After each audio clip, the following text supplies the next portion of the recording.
दूसरा विवाह, second marriage. किन सब परिस्थितियों में दूसरा विवाह किया जा सकता है?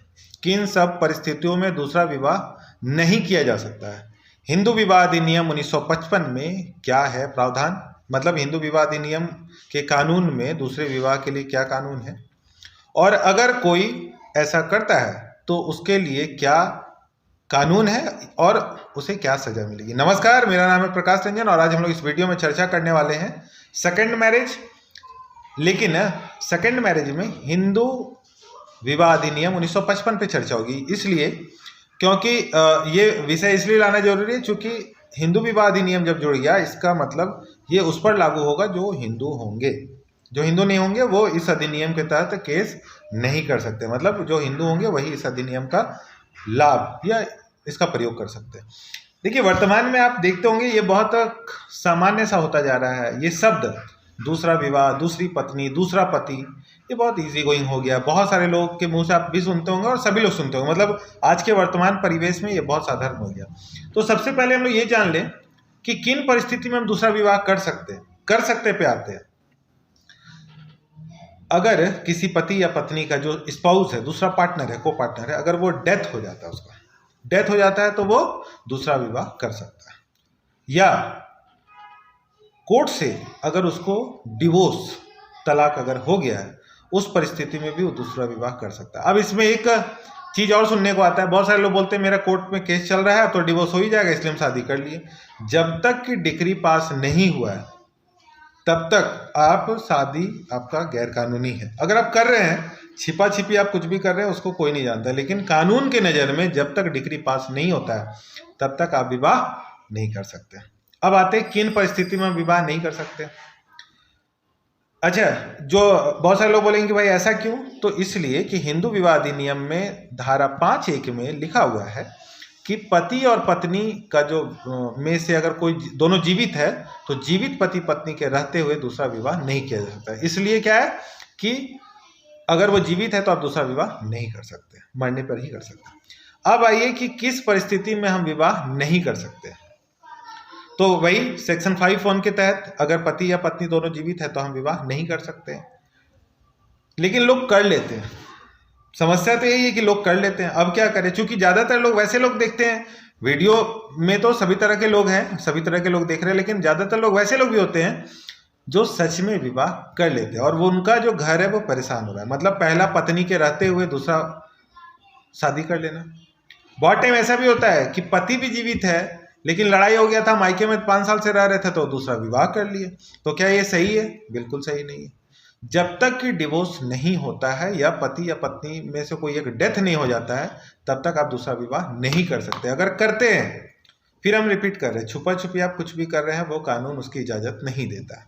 अगर आप करते हैं तो वो गैर कानूनी होगा। धारा 11 के तहत वो शून्य होगा, मतलब उस विवाह का कोई भी लीगल ऑथोरिटी नहीं रहेगा। अब हम लोग दोनों एक्सपेक्ट पे बात करेंगे, क्योंकि बहुत सारे लोग पीड़ित होते हैं, मतलब उनके साथ ये घटना घटी हुई होती है, वो लोग भी वीडियो देखते हैं। अब उनको उस समय में ऐसी परिस्थिति में क्या करना चाहिए। सबसे पहले आप लोग जान लें, अगर कोई दूसरा विवाह करता है तो जो दूसरी पत्नी है वो धारा 11 के तहत उसमें शून्य की याचिका ला सकती है और वो जो विवाह होगा वो क्या हो जाएगा, शून्य विवाह हो जाएगा, वो खत्म हो जाएगा। अच्छा, एक विषय और है इसमें, शून्य वाला विषय आ रहा है इसलिए शून्य को क्लियर करते हैं। कोई ऐसा व्यक्ति है जिसका पहले विवाह हुआ था लेकिन वो विवाह शून्य विवाह था, मतलब कि उसका लीगल कोई वैल्यू नहीं है। ठीक है, शून्य विवाह धारा 11 में दिया गया, उसके लिए हम लोग फिर अगला वीडियो भी बनाने वाले। लेकिन मोटे तौर पे आप समझ लीजिए कि जिसका विवाह शून्य है, मतलब कि कानून की नज़र में वो शून्य है, अगर ऐसा विवाह उसका पहले हुआ है और वो दूसरा विवाह कर लेता है तो उसके लिए यह लॉ नहीं है, वो दूसरा विवाह कर सकता है। अगर किसी लड़का या लड़की का पहला विवाह शून्य विवाह, जैसे कि मानसिक रूप से अस्वस्थ हो, ठीक है, तो उस लोग क्या कर सकते हैं, वो लोग दूसरा विवाह कर सकते हैं।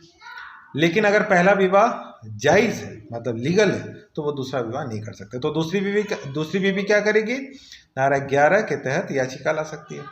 अब बोलेंगे क्या पहली पत्नी भी ला सकती है? बिल्कुल नहीं ला सकती। शून्य का मतलब होता है शादी के समय से ही शून्य होना, मतलब वो शून्य की याचिका नहीं ला सकती। तो उसके पास क्या प्रावधान है, उसके पास 2 प्रावधान है। वो शून्य करने का अगर हम लोग बात करें तो उसमें 2 प्रावधान उनके पास है। वो स्पेशल रिलीफ एक्ट 1963 में जा सकती है या हिंदू विवाह अधिनियम के 13(1) के तहत वो डिवोर्स भी फाइल कर सकती है। अब सवाल ये है कि अगर हम डिवोर्स फाइल कर दिए, डिवोर्स ले लिए, तो फिर हम तो फंस गए, हम तो तलाक भी दे दिए, हमको क्या फायदा हुआ भाई? हमारा तो जीवन बर्बाद हो गया। बहुत टाइम ऐसा होता है उसका 1 बच्चा, 2 बच्चा, 3 बच्चा होता है, उसका पति या पत्नी दूसरा विवाह कर लेता है, भाग जाता है दूसरा विवाह करने के लिए। अब हम क्या करें? तो इसके लिए पहले हम लोग सेक्शन को भी समझ लें। आईपीसी की धारा 494 के तहत जो पहली पत्नी या पति है, जिसके साथ अन्याय हुआ है, मतलब उसके रहते हुए उसका पति या पत्नी दूसरा शादी कर लिया है, वो 494 के तहत वाद ला सकता है और उसमें 7 साल की सजा है। अब बोले दूसरी पत्नी क्या करेगी? दूसरी पत्नी भी केस कर सकती है। आईपीसी की धारा 495 के तहत वो केस कर सकती है या कर सकता है, और उसमें वो 10 साल की सजा। ये लड़का लड़की दोनों के लिए, इसमें कोई भी कंफ्यूजन ना लाए कि ये सिर्फ लड़का के लिए या लड़की के लिए। जो भी दूसरा शादी करेगा उसके लिए, मतलब गैर कानूनी दूसरा विवाह करता है उसके लिए, ठीक है। अगर हम भारतीय न्याय संहिता की बात करें, चूंकि अब वही आने वाला है, बहुत सारे, चूंकि वीडियो जब बनता है आज बन रहा है, लेकिन वीडियो हो सकता है 1 साल बाद भी कोई देख रहा है, तो भारतीय न्याय संहिता की अगर हम लोग बात करें तो पहली पत्नी 82(1) के तहत वाद ला सकती है और दूसरी पत्नी 82(2) के तहत केस कर सकती है। प्रावधान वही है।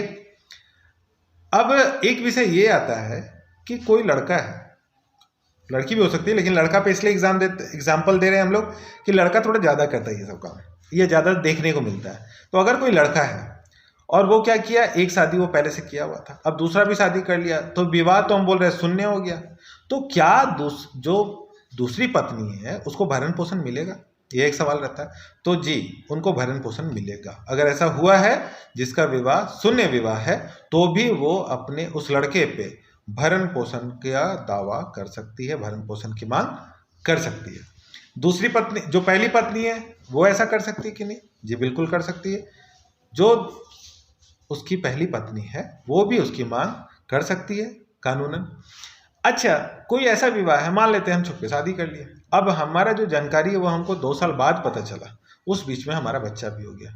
बच्चा को लेकर क्या कानून है? तो आप लोग एक चीज हमेशा ध्यान में रखें कि अगर बच्चा कानूनी या गैर कानूनी किसी भी रूप से बच्चा अगर हुआ है, तो उसको अपने पिता का जो अधिकार है संपत्ति पर, भरण पोषण का जो भी अधिकार, वो सारा अधिकार धर्मज और अधर्मज, मतलब धार्मिक, धर्मज करने मतलब कि कानूनन हुआ, और अधर्मज मतलब गैर कानूनी हुआ।